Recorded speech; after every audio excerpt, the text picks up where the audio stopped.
Hello and welcome to this session. In this session, we are looking at appendicitis, one of the GIT disorders. What is appendicitis? Well, this is the inflammation of the vermiform appendix. The appendix is a bulge from the apex of the cecum. Appendicitis is the most common major abdominal surgical emergency. Approximately 90% of patients develop inflammation and perhaps necrosis of the appendix, but not perforation during the first 24 hours. Timeline to perforation is variable. Okay, great. So, what do appendix really do in a human body? Well, the function of the appendix is not clear. Okay, some scientists say that the appendix play a significant role in immune and digestive health. Some say you can live without your appendix, but that does not mean that you underestimate the role of appendix in your body. Yeah, appendix has largely been found to play a role in the mammalian mucosal immune system. It is believed to be involved in the extrathymical derived T lymphocytes and B lymphocyte mediated immune responses. It is also said to produce early defenses that help prevent serious infection in human. Thus, we can say appendix is important. So, what's the pathophysiology of appendicitis? Well, we normally start with mucosal ulcerations, which triggers inflammation, which temporarily obstructs the appendix. And that's where the main problem comes in. So, obstruction with stools, tumors, or foreign body causes mucus overflow, increasing pressure in the distended appendix. So, the appendix then contracts. So, fluid and mucus continue to be secreted and stagnate. Bacteria then multiply and inflammation and pressure increases, restricting blood flow and causing thrombus, abdominal pain, ischemia to the wall of the appendix. We say that continued inflammation, pressure, and fluid accumulation can lead to perforation and spillage of the appendiceal contents into the peritoneal cavity, resulting into peritonitis.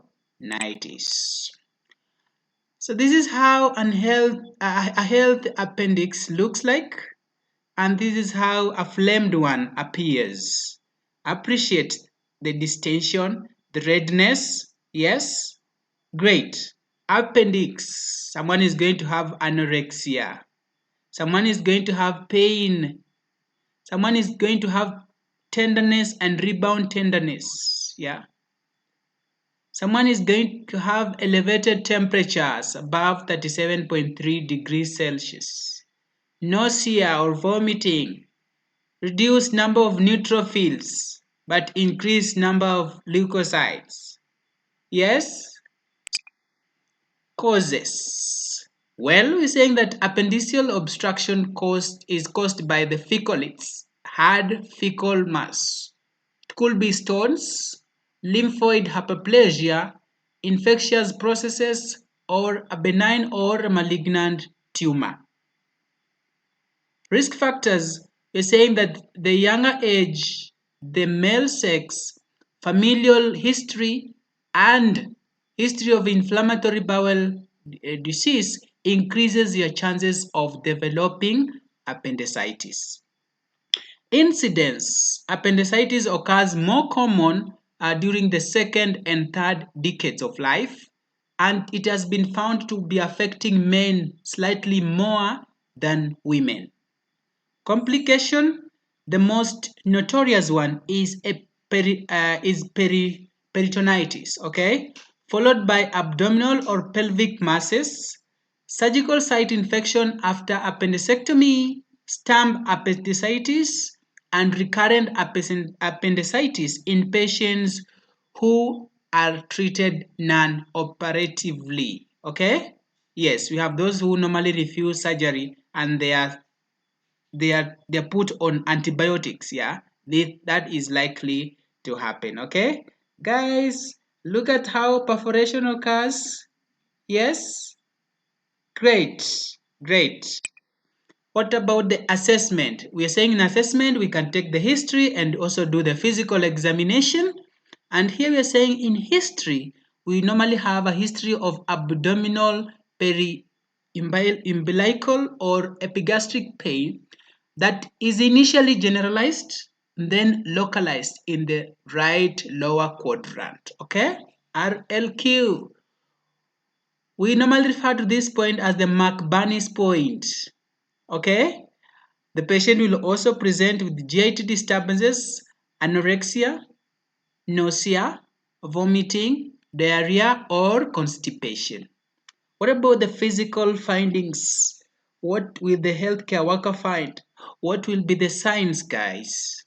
We'll have low-grade fever, diaphoresis, chills, anorexia, tachycardia, fetal position to decrease pain. Okay, the patient will have to assume the fetal position to decrease pain.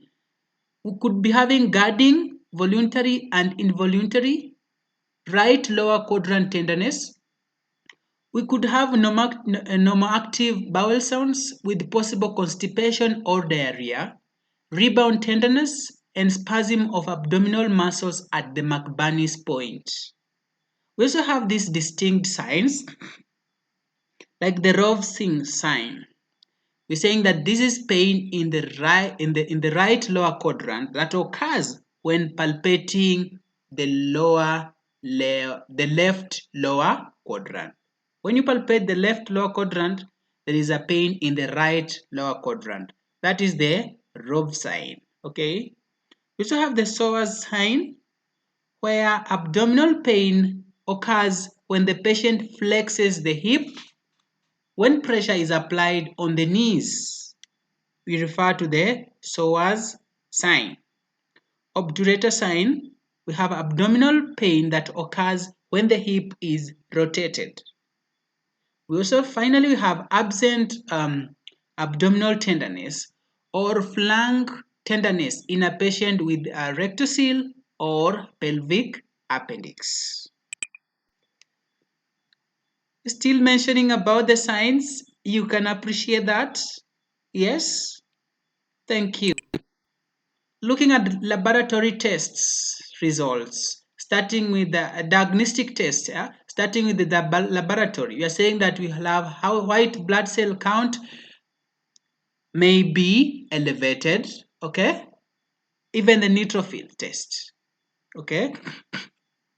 We have C-reactive protein test may be increased, and we are saying that very high levels may indicate a gangrenous activity, okay? So we have to be careful with the C-reactive protein test. We're also talking about bilirubin levels may be elevated. When you look at the imaging number 2, we have computed tomography scanning, specifically the abdomen and pelvis, and this one normally demonstrates suspected perforation or abscess. Ultrasonography may show appendiceal inflammation. Abdominal magnetic resonance imaging, MRI, may show signs of inflammation, ruptured appendix, and appendiceal lumen blockage. Other tests could include like the modified Alvaro score, and this score is normally used to evaluate a patient's likelihood of acute appendicitis. So it looks at the symptoms, the signs, and laboratory result of the patient. And it's abbreviated as Montrils. So what are the symptoms? We'll have migration of pain from the umbilicals to the right iliac fossa, which is given a score of 1. Next, we have anorexia, and we're saying that we normally do urinalysis to look at for acetone as an indication of anorexia.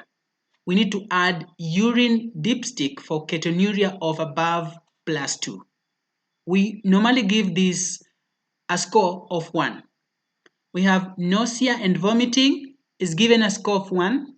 Looking at the signs, and the signs we start with tenderness in the right lower quadrant, which is given a score of 2, followed by rebound tenderness, given a score of 1, and elevation in temperature of above 37.3 degrees centigrade, also given a score of 1. Lastly, we look at laboratory results where we look at leukocytosis given a score of 2 and the shift to the left of neutrophils, decreased neutrophils, given a score of 1. So the total score is usually 10, where when someone scores a score of less than 5, we say appendicitis unlikely. If somebody is given a score of 5 or 6, we say that appendicitis possible. If there is a score of 7 or 8, we say appendicitis likely. Whereas a score of 9 or 10, we say appendicitis highly likely. Treatment. In treatment, we have 5 categories and we start with general.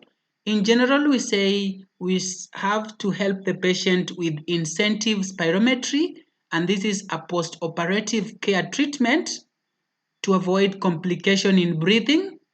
And we also do the VTE, where this is venous thromboembolism prophylaxis when the patient is hospitalized.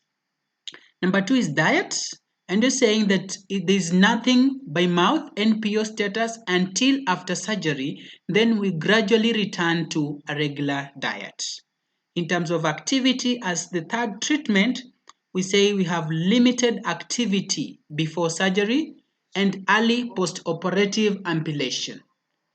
For 4, we have medications, and on medications, we have IV fluids such as normal saline or lactated Lingus solution, analgesics such as morphine sulfate, and this is given post-operatively, antibiotics for patients who are unfit or refuse surgery.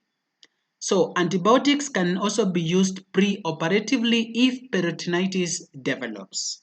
So we could have single dose of broad spectrum antibiotics such as cefoxitin sodium or cefotaram disodium for uncomplicated acute appendicitis.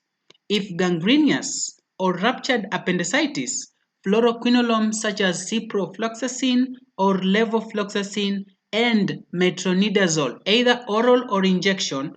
Alternatively, we could use ampicillin sodium or piperacillin sodium as second-line agents. Treatment number 5 is surgery, and you're saying it is appendectomy. And this one you're saying that it's normally laparoscopically unless perforation is present. So if that is the case, then we use percutaneous or transrectal drainage of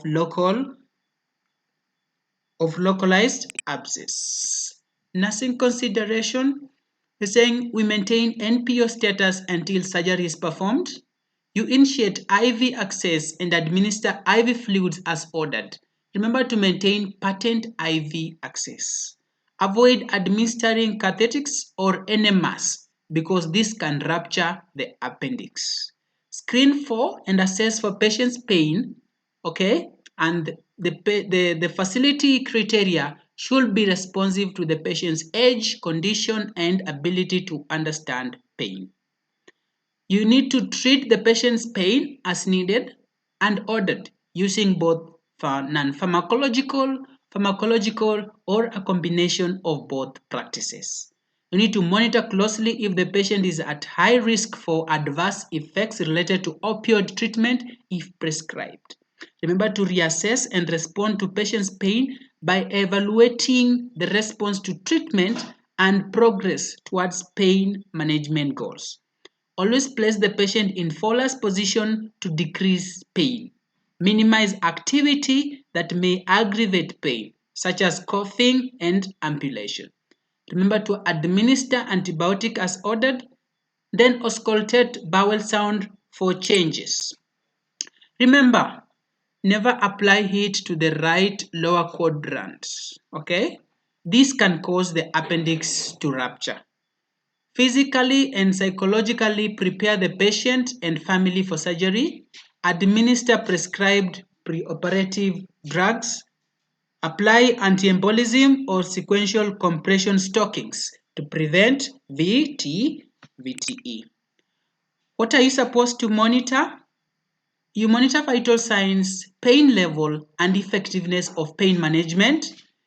Nil per oral status, fluid balance. After surgery, equally look at the vital signs, intake and outputs. Okay? Look at pain level and effectiveness of pain management, bowel sounds, passing of flutters, and bowel movements. Wound healing laboratory results such as white blood cell should be considered. So, guys, these are some of the nursing procedures that you're going to undertake. You're going to apply anti-embolism stockings. You're going to assist the patient in coughing and diaphragmatic breathing exercise. You're going to help in general anesthesia patient care.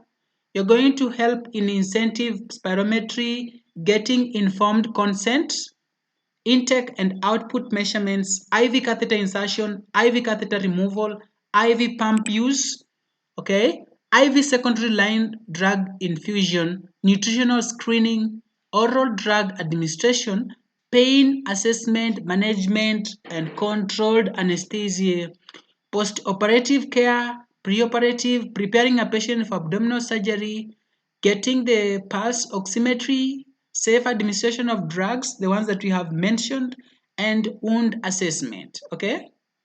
What about patient teaching? We're saying that in patient teaching, remember to also always include the patient's family or caregiver in your teaching when appropriate.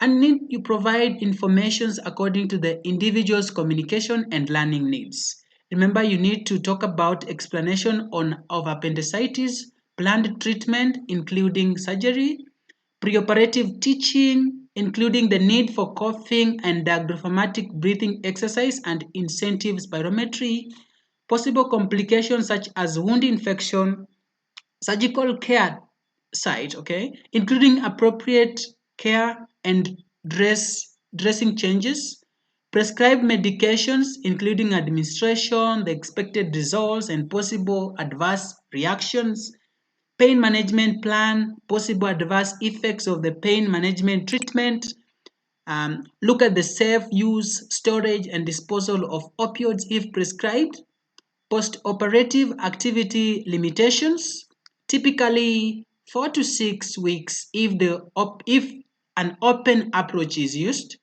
Post-operatively follow-up at 2nd week and 6th week, you need to do the follow-up. Signs and symptoms to report to the physician after surgery. So that you need to report anorexia, you need to report nausea, you need to report vomiting, abdominal pain, fever, and chills. What's the discharge plan? Remember, as a nurse, you need to participate in part of this the discharge team, okay?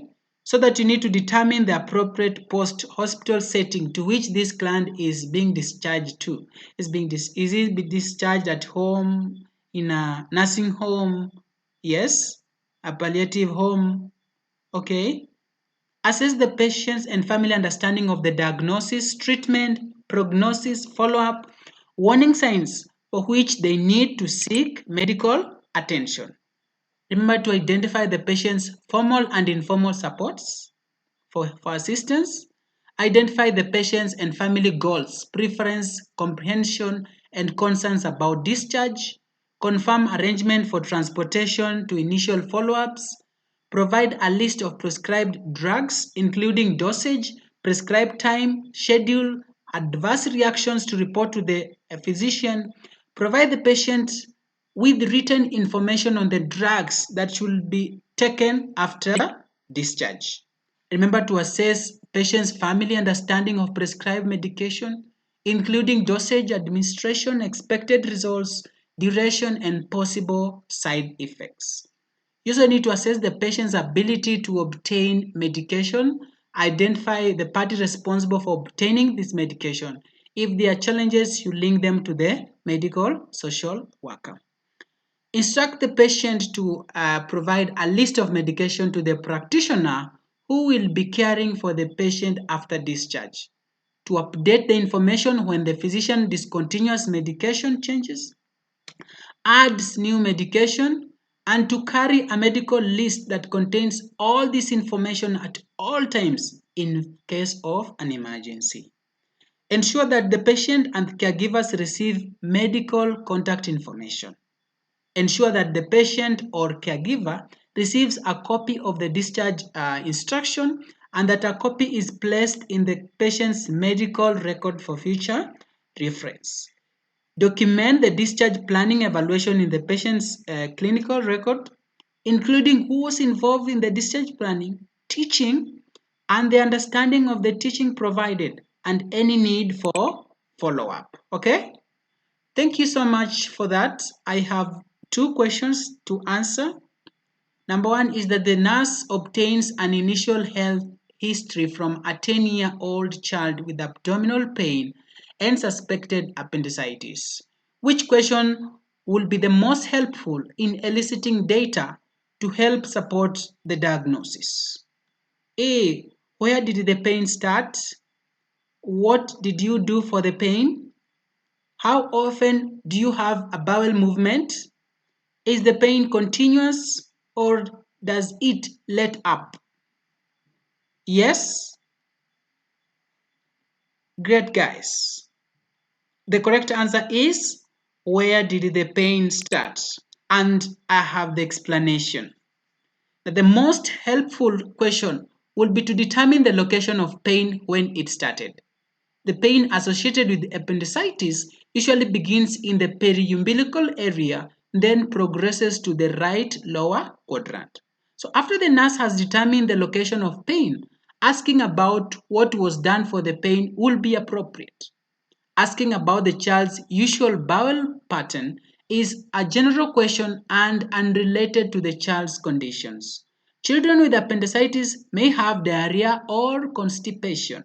Additionally, knowledge about children's usual pattern will not be a priority because a child with appendicitis typically is not hospitalized long enough to re-establish the pattern.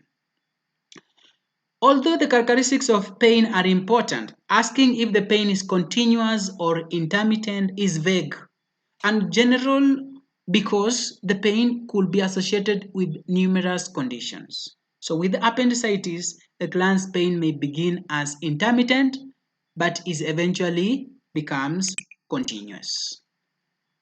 The second one is the emergency department nurse is assessing a patient with reports of right-sided dull, abdominal and flank pain, nausea and vomiting.